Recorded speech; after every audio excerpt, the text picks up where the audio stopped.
It started with a frustrated mechanic, a broken wire, and a fighter that couldn't turn fast enough. The P-38 Lightning, America's twin-boom marvel, was supposed to dominate the Pacific skies. But in early 1943, it was losing too many fights to Japan's Zero. Pilots were calling it the coffin with propellers. Commanders were running out of explanations.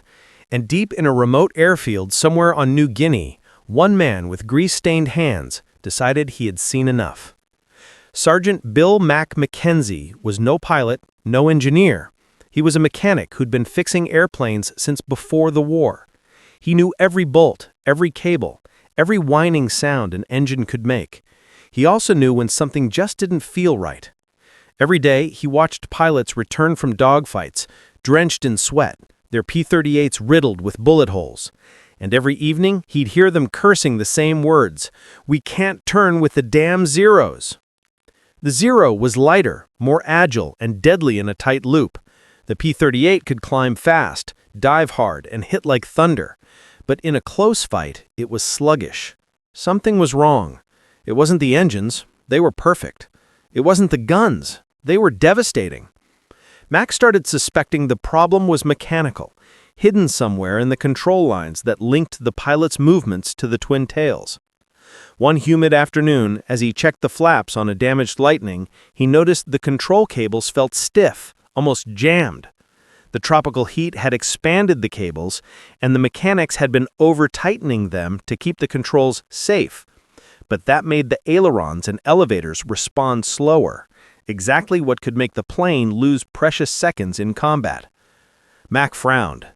"Too damn tight," he muttered, wiping sweat from his forehead. "No wonder she feels like flying through mud." He loosened the cables slightly, just enough to give the controls a little play. Then, to keep the tension stable, he ran a short loop of safety wire through the adjuster, a trick he'd once used on farm machinery back in Kansas. It was quick, simple, and definitely not in the manual. But something in his gut told him this might work. The next morning, a young pilot named Lieutenant Harris was assigned to test the repaired plane. Harris was a kid from California, barely 22, with sandy hair and a grin that never seemed to fade, even after seeing too much of war. When he climbed into the cockpit, Mac called up, "I made a few tweaks to your girl, Lieutenant. She might dance a little better today." Harris laughed. "If she dances, I'll buy you a beer." Minutes later, the engines roared to life. The twin Allisons screamed across the runway as the P-38 lifted into the blue. Mac shielded his eyes from the glare, watching the silver bird twist and roll above the palm trees. Then something strange happened. The Lightning was moving differently. It was smoother, sharper, turning tighter than he'd ever seen before. Through the static of the field radio came Harris's voice. "Holy hell, Mac! What did you do to her? She's turning like a Zero." That night, the pilots gathered around Mac's tent, laughing, half disbelieving. Harris told the story again and again, how the plane felt alive, how he could roll faster, pull tighter, and recover quicker from dives. Mac shrugged, pretending it was nothing. He said, "Just loosened her up a bit." But word spread fast. Other mechanics began copying the wire trick, adjusting cable tensions and adding their own little touches. Within weeks, every squadron on the island was talking about it. The field fix, as they called it, gave the P-38s a new personality. Suddenly, the Lightning wasn't the heavy brute that pilots feared to turn. It became agile. Still not as nimble as the Zero, but close enough to fight on its own terms. The first real test came over the Solomon Islands. Harris and his wingman spotted 3 Zeros circling above the clouds. Before, that meant trouble. But this time, Harris didn't dive away. He pulled hard into the climb, something every manual warned against when facing Zeros. The Japanese pilots followed, confident their lighter planes could easily outturn him. But Harris's Lightning held steady, cutting a tight arc. The Zeros overshot. He rolled and fired. 2 went down in flames before the third even knew what happened. When he landed, Harris jumped from the cockpit shouting, "Mac, you crazy genius! That trick saved my life!" Mac only smiled, wiping his hands on an oil rag. Guess the old girl just needed to breathe a little. Back at headquarters, reports began to arrive. More kills, fewer losses. The improvement was so sharp that intelligence officers thought it must be a new model. They sent engineers to inspect the planes. What they found wasn't a new design, just a thin piece of safety wire and a mechanic's confidence. At first, some officers called it unauthorized modification, but when the statistics came in, even the top brass had to admit, whatever these men were doing, it was working. By mid-1943, the P-38's reputation was changing. The same aircraft that had once been mocked as clumsy was now feared. Pilots in the Pacific started calling it the fork-tailed devil, a name the Germans had given it long ago in Europe, but now even the Japanese began to respect it. The Lightning could dive faster than any Zero, climb out of reach, and with the wire fix, it could finally twist and dodge when trapped in the close fight.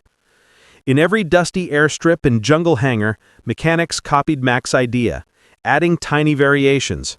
Some adjusted elevator cables differently. Others modified the trim tabs. It wasn't the factory upgrade. It was born in the dirt, from the hands of men who refused to lose. One night, Harris and Mac sat outside their tent, drinking warm beer from tin cups as lightning flashed over the sea. The air was thick with the smell of oil and rain. Harris said quietly, "You know, Mac, you might have changed the whole damn war up there." Mac laughed softly. "I didn't change anything. You're the one flying." "Yeah, but you gave us a chance." For a moment, they sat in silence, listening to the jungle hum. Somewhere far off, a transport plane droned through the night sky. The war felt endless, but tonight, just for a while, it seemed like they were winning. A few weeks later, the unit received orders to move north, closer to the front lines. The fix spread with them, passed along like a secret handshake. New mechanics learned it from old ones. Pilots requested it by name. And though nobody officially recorded it, the wire trick became part of the Lightning's soul. But not everyone was happy. When word reached the engineering division back in the States, the report sounded alarming. Unauthorized modifications, field adjustments, control sensitivity changes. A team of inspectors was dispatched to investigate. When they arrived, they found tired men working in the heat, doing whatever it took to keep the planes flying. One of the officers pointed at a cable and frowned. "This isn't regulation." Mac didn't flinch. "Neither is dying because your stick won't move." The officer had no answer. He looked at the bullet holes patched with aluminum, the tools worn down to metal stubs, the faces of men who hadn't seen rest in months. Finally, he nodded. "Carry on, Sergeant." After they left, Mac stood alone by the airfield, watching a row of P-38s line up for takeoff. He knew every sound, the engines growling in perfect rhythm, the propeller slicing through dawn mist. It wasn't about glory or medals. It was about small things. One wire, one idea, one stubborn mechanic who believed he could make a difference. As the first lightning roared into the sky, Mac felt the ground tremble beneath his boots. He watched them climb into the sunrise, silver wings glinting over the jungle. Somewhere above those clouds, the Zero pilots waited, confident, graceful, deadly. But this time, the Americans would meet them on equal terms.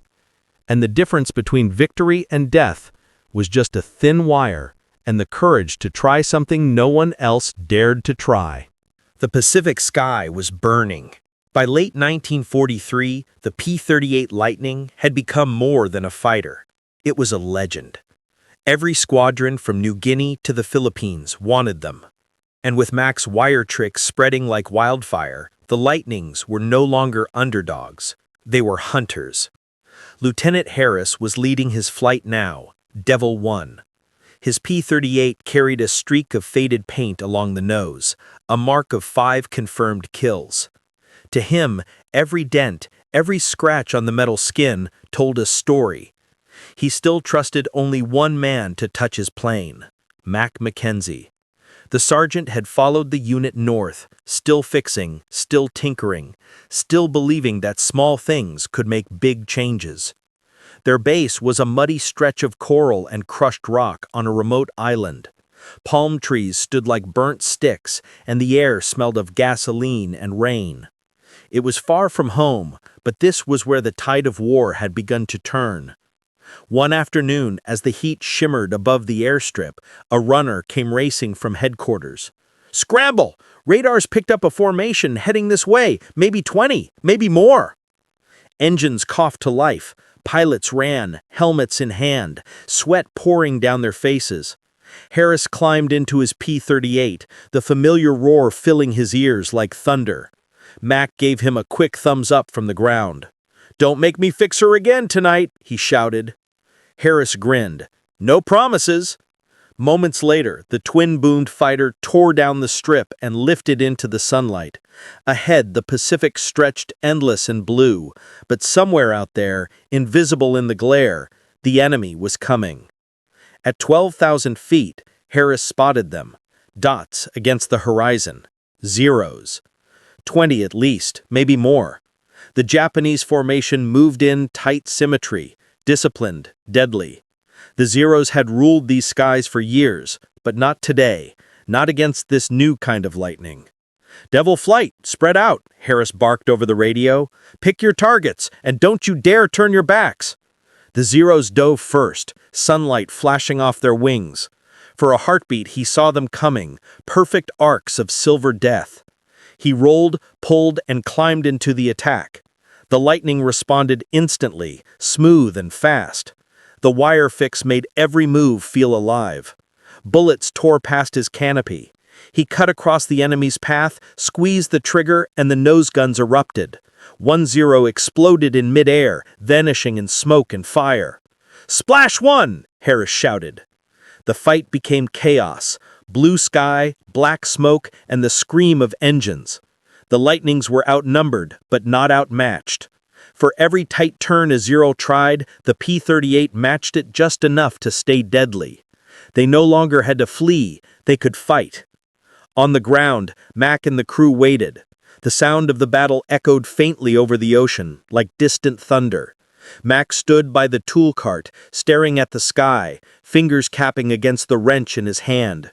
He'd seen too many not come back. Every minute felt like an hour. Then, one by one, the Lightnings began returning, low, battered but alive. Harris's plane came in last, streaked with oil but flying steady. As he taxied in, Mac ran up, shouting over the roar. "Well, how bad?" Harris climbed down, pulling off his helmet. His face was streaked with sweat and soot, but his grin said it all. "5 down," he said quietly, "and not one of ours lost." Whistle. "You're making me look good, Lieutenant." "Nah, you made me fly good." That night, as the camp settled into uneasy silence, Mac sat outside with a cigarette, staring at the stars. He thought about home, Kansas, the smell of rain on dirt, the hum of his father's old tractor.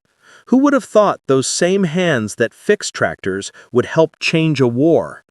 But the truth was, the war wasn't done with him yet. A few weeks later, a high-ranking colonel arrived by transport plane. The men whispered that he'd come from General Kenny's staff, the top brass of the 5th Air Force. He wanted to see the Lightning that everyone was talking about. Mac wiped his hands and stood straight as the colonel approached. The man looked sharp, clean, untouched by the mud and heat. "You're the sergeant behind this wire modification," he said. "Yes, sir," Mac replied carefully. The colonel studied the plane, the cables, the small twist of wire holding the adjuster in place.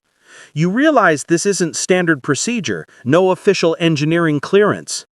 "Yes, sir," Mac said again, "but it works." The colonel didn't argue. He turned to Harris, who stood beside him, helmet under his arm. "You trust this modification, Lieutenant?"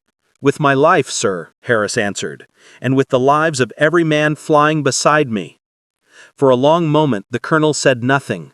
Then he nodded once. "Carry on. The field needs results, not paperwork." After he left, Harris clapped Mac on the shoulder. "You just got approved by the Air Force, old man."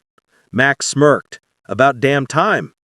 The months rolled by. The P-38s led the strikes over Rabaul, Bougainville, and finally the Philippines. Everywhere they went, the Japanese pilots noticed something strange. The American Lightnings were flying differently, harder to predict, quicker in the turn. The myth of the unbeatable Zero was beginning to fade. In Tokyo, veteran pilots reported new model P-38s with mysterious agility. Engineers searched for answers, but there was no secret weapon, no special alloy, just a piece of wire, tensioned by hand, somewhere deep inside each plane. By early 1944, Harris's unit had racked up dozens of victories, but victory never came cheap. One morning, as the dawn broke red over the jungle, the squadron launched another escort mission, bombers heading toward Wewak. The air was heavy, silent, and full of that strange calm soldiers know too well before chaos. Halfway to the target, the formation was jumped by a swarm of Zeros. The sky exploded in color, tracer fire, smoke trails, and sunlight flashing off spinning wings. Harris shouted orders, diving, rolling, firing. The lightning was a blur of silver against the sun. But not everyone made it back. When the survivors returned, 2 planes were missing. One belonged to Lieutenant Parker, Harris's closest friend. His radio had gone silent during the fight. They searched for days but found nothing, just the empty ocean. The celebration that usually followed victory felt hollow. That night, Harris sat alone by the hangar staring at Parker's empty cot. Mac approached quietly, a tin mug in his hand. "He was a good one," Mac said softly. "The best," Harris replied. "We were supposed to go home together." Mac nodded, eyes on the ground. "This place doesn't care who's good or bad. It just takes." For a while they said nothing. The sound of insects filled the air. Finally Mac spoke again.